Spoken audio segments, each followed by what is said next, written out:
31ৰ দিনা গুৱাহাটীত 5 কোটিমান টকাৰ মদ বিক্ৰী হৈছে মদ আৰু কিতাপ তুলনা নহয় নকৈ বিয়া হোৱা ছোৱালীজনী ঠিকে আছে তো ঠিকে আছে বিয়া হোৱা 2 বছৰ হ'ল অলপ আগলৈ ঘূৰি গৈছো ৰঞ্জিতে কি কবিতা লিখে পিচিআৰত কাম কৰি থকা টিপি চলাই থকা ল'ৰাটোৱে কবিতা লিখে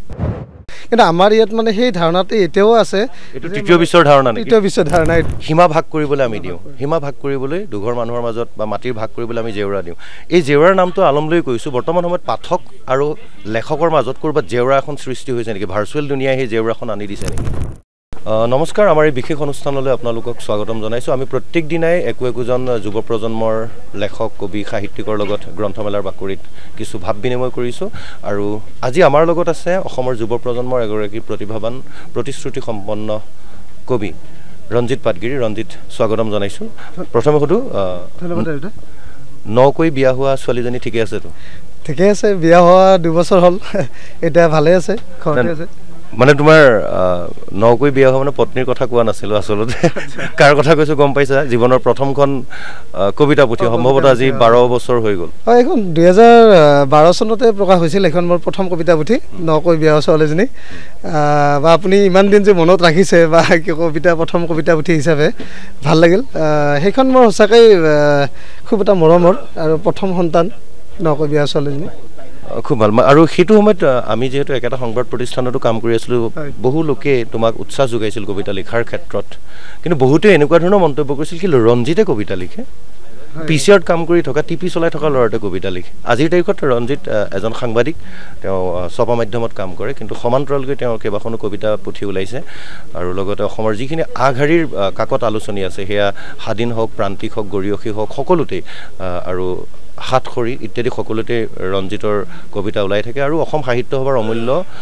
বৰুৱা বঁটাও ইতিমধ্যে তেওঁ লাভ কৰিছে কিন্তু অলপ আগলৈ ঘূৰি গৈছো ৰঞ্জিতে কি কবিতা লিখে সেই সময়ত মানে ধৰল বহুতে মই কবিতা লিখা বুলি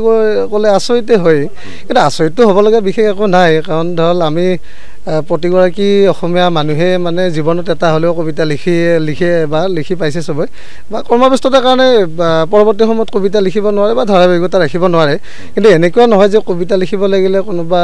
একাডেমিক লাইনত থাকিবই লাগিব মানে এইখিনিতে কৈ লৈছো অকণমান সিৰিয়াছ কথা নিচিনাই হৈছে যে আমাৰ বহুতৰ এটা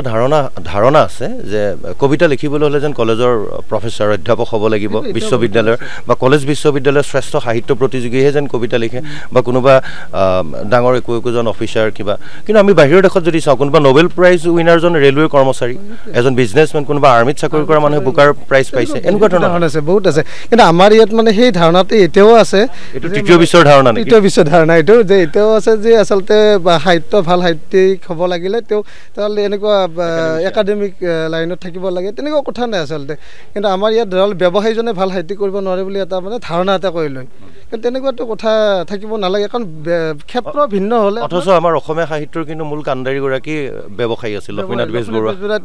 তেখেতৰ কিন্তু ব্যৱসায়িক দিশটো কিন্তু আজি পৰ্যন্ত কিন্তু ভালদৰে আলোচনাই নহ'ল এইটো দুৰ্ভাগ্যজনক কথা আমাৰ ইয়াত মানে ব্যৱসায়ী বুলি ক'লে এটা বেলেগ দৃষ্টিৰে চোৱা হয় ব্যৱসায় মানুহৰ মানে যেন শব্দ সাহিত্য এইবিলাকৰ লগত যেন সম্পৰ্ক নাই ক'ব গ'লে এতিয়া লক্ষ্মীনাথ বেজবৰুৱাই কাঠৰ ব্যৱসায় কৰিছিল এতিয়া ধৰক কাঠৰ ব্যৱসায় কৰিলে কাঠৰ ব্যৱসায়ীয়ে মানে কবিতা লিখে কিন্তু তেনেকুৱাতো কোনো কথা নাই বা হ'ব নোৱাৰে এই কথাটো আৰু ক্ষেত্ৰ ভিন্ন হ'লে আচলতে লিখাত বৈচিত্ৰতাটো আহে আৰু বেলেগ সমলবিলাক লিখাত আহে তেনেকুৱা অভিজ্ঞতাৰ সমৃদ্ধ হৈ থাকে বিভিন্ন ধৰণৰ সাহিত্যৰ সৃষ্টি হ'ব পাৰে কিন্তু আমাৰ ইয়াত মানে সেই তেনেদৰে কথাবিলাক ভাবিব নিবিচাৰে বা নকৰে সেইটো এটা দুৰ্ভাগ্যজনক কথা হাতত নতুন দেখিছো ইয়াত নতুন সৃষ্টি নতুন এইবাৰ জেউৰা এইবাৰ ওলাল এইখন উপন্যাস আমাৰ ৰেখা প্ৰকাশনে প্ৰকাশ কৰিছে খুব শেহতীয়া এইবাৰ এমাহ পূৰ্বে উন্মোচন হৈছিল এখন আৰু গ্ৰন্থমেলা পাঠকৰ সঁহাৰি কেনেকুৱা খুব ধুনীয়া আৰু কেৱল গুৱাহাটীত ইয়াৰ পূৰ্বে আমাৰ যোৰহাট গ্ৰন্থমেলা হওক মঙলদৈ গ্ৰন্থমেলা নলবাৰী গ্ৰন্থমেলা ধেমাজি গ্ৰন্থমেলা প্ৰতিখনতে খুব ভাল এটা ৰেছপন্স পালোঁ আৰু এতিয়া বৰ্তমান গুৱাহাটী গ্ৰন্থমেলাটো প্ৰতিদিনে খুব ভাল বিক্ৰী হৈ আছে বা আপুনি আনবিলাক স্থলত খবৰ বিষয়বস্তু চহৰ বা গাঁও কি হয় জেউৰা নামটো যিহেতু গাঁৱৰ লগত সংপৃক্ত সেইটো কাৰণে সুধিছোঁ জেউৰা বুলি ক'লে আমাৰ প্ৰথম ধাৰণাতে গাঁৱৰ এটা ভাৱধাৰা আহে গতিকে একদম প্ৰথম পৰিচয় সেইটো যে জেউৰা খুব এটা গাঁৱলীয়া এটা পৰিৱেশৰ এটা কাহিনী খুব এটা সহজ সৰল আৰু এটা পাঠকে নিজক বিচাৰি পাব পাঠকে খুব মানে যিকোনো পাঠকে কোনোবা নহয় কোনোবাখিনিত নিজক বিচাৰি পাব বা নিজৰ সৈতে সম্পূৰ্ণ নিমিলিলেও বহু ক্ষেত্ৰত মিলি যাব যেহেতু জেওৰা তোমাৰ এই উপন্যাসখনৰ নামটো ইমান সুন্দৰ জেওৰা এই জেওৰা যিহেতু আমি কি কৰোঁ সীমা ভাগ কৰিবলৈ আমি দিওঁ সীমা ভাগ কৰিবলৈ দুঘৰ মানুহৰ মাজত বা মাটিৰ ভাগ কৰিবলৈ আমি জেওৰা দিওঁ এই জেওৰাৰ নামটো আলমলৈ কৈছোঁ বৰ্তমান সময়ত পাঠক আৰু লেখকৰ মাজত ক'ৰবাত জেওৰা এখন সৃষ্টি হৈছে নেকি ভাৰ্চুৱেল দুনিয়াই সেই জেওৰাখন আনি দিছে নেকি সেইটো আচলতে এটা গেপ এটা হৈছে ধৰক আমাৰ এতিয়া আমি প্ৰায়খিনি সাহিত্যিকে আমি নিজৰ লিখা মেলাক লৈ ব্যস্ত আমি লিখি আছোঁ কিন্তু সেই অনুপাতে আমি পাঠক সৃষ্টিত সিমান এটা গুৰুত্ব দিয়া নাই তাত কিন্তু সাহিত্যিকৰো দুখ আছে কাৰণ বহুত সাহিত্যিক আছে যিসকলে কেৱল নিজৰ কাৰণে লিখে পাঠকৰ কাৰণে লিখাৰ মানে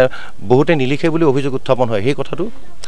পাঠকে মানে আচলতে আমাৰ লিখাৰ মেইন কথাটো যেতিয়া পঢ়িব তেতিয়াহে এখন মানে যিকোনো এখন কিতাপ বুলি নহয় যিকোনো সৃষ্টিৰ তেতিয়াহে পূৰ্ণতা পায় গতিকে যদি কিতাপখন আপুনি লিখিল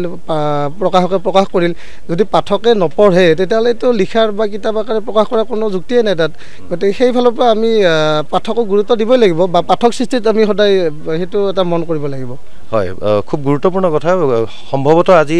অষ্টম দিন আৰু অষ্টম দিনত হয়তো 4 কোটিমান টকাৰ গ্ৰন্থ বিক্ৰী হৈছে গুৱাহাটী গ্ৰন্থমেলাত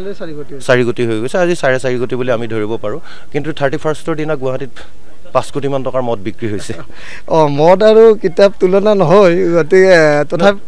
নহয় কিন্তু উদাহৰণটো দিব বিচাৰিছোঁ মানুহে পাৰ্টিৰ নামত সুৰাৰ নামত লাখ লাখ কোটি কোটি টকা খৰচ কৰি দিয়ে একেটা নিশাৰ ভিতৰতে এইখন গুৱাহাটীতে আৰু এইখন গুৱাহাটীৰ এখন ঐতিহ্যমণ্ডিত গ্ৰন্থমেলা ইয়াত কিন্তু আমি 8 দিনত 4 কোটি চুব পাৰিছোঁ এইবাৰ কথা হ'ল কি আগতে আমাৰ গুৱাহাটীৰ অসম গ্ৰন্থমেলা হৈছিল চানমাৰী খেলপথাৰত এইবাৰ আমাৰ খানাপাৰাৰ ইয়াতে আহিল অসম পশু চিকিৎসা মহাবিদ্যালয় এখনত ফিল্ডত কিন্তু বহুতে আশংকা কৰিছিল যে ইয়াত গ্ৰন্থনৰাগী বা মানুহৰ ভিৰ হ'ব নে নহয় আচলতে সেইটো প্ৰথম 2-3 দিনতে সেই আশংকাটো নোহোৱা হ'ল সাংঘাতিক ধৰণৰ মানুহ এটা হত বৈছে মানে গ্ৰন্থমেলাখনে স্থান সলনি কৰিছে কিন্তু মান সলনি হোৱা নাই অসমীয়া এষাৰ কথা কয় স্থান হেৰালে মান হেৰাই আমাৰ স্থান সলনি হৈছে অসম গ্ৰন্থমেলাৰ মান হেৰুৱা নাই আৰু প্ৰতিদিনে ধৰক বাঢ়ি আছে গতিকে তেনেকুৱা কালি যিমান আহিছিল তাতকৈ আজি আৰু বেছি হ'ব মানুহ বা আজি পিছবেলাৰ পৰা খুব এটা ধুনীয়া মানুহ গেডাৰিং এটা হৈ আছে জেওৰা আহিল আৰু ভৱিষ্যত পৰিকল্পনা কি মানে বহুতেই দেখিছোঁ বছৰি একোখনকৈ লিখি থাকে কিন্তু যোৱা 12 বছৰ তোমাৰ এখন হয়তো 4 নম্বৰ নে 5 নম্বৰ গ্ৰন্থ হিচাপে 5 নম্বৰ কোৱালিটি নে কোৱান্টিটি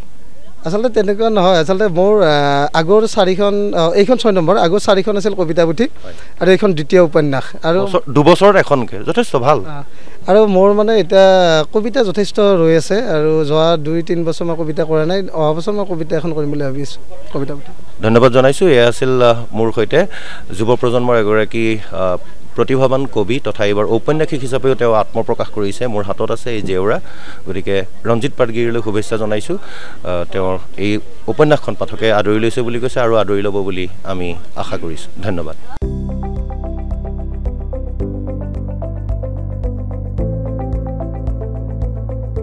NB নিউজ সহজ সৰল ভাষাত